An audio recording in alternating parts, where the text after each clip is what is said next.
শুধু পদ্মা ব্যারেজ নয়, এর পাশাপাশি তিস্তা ব্যারেজেরও কাজ শুরু করবে বিএনপি সরকার। তারেক রহমান বলেন, অনেকেই বড় বড় কথা বললেও বিএনপি জনগণকে দেয়া প্রতিশ্রুতি বাস্তবায়নে কাজ করছে। বুধবার বিকেলে গাজীপুরের এক সুধী সমাবেশে যোগ দিয়ে এ ঘোষণা দিয়েছেন তারেক রহমান। এর আগে বৈশ্বিক জলবায়ু পরিবর্তনের অভিঘাত মোকাবেলায় ও দেশের দুর্যোগ ব্যবস্থাপনাকে শক্তিশালী করতে প্রধানমন্ত্রী তারেক রহমানের হাত ধরে যাত্রা শুরু হয় বিশেষায়িত প্রতিষ্ঠান জাতীয় দুর্যোগ ব্যবস্থাপনা গবেষণা ও প্রশিক্ষণ ইনস্টিটিউট।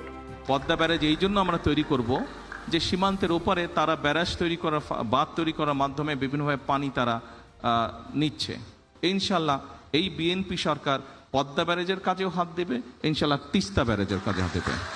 যারা বিভিন্ন বড় বড় কথা বলছে তাদের দেশে পরিষ্কারভাবে বলতে চাই, এই যে আজকে এখানে দুর্যোগ মন্ত্রী বসে আছেন, এই লোকটার নেতৃত্বেই তিস্তায় বিএনপি কর্মসূচি পালন করেছে।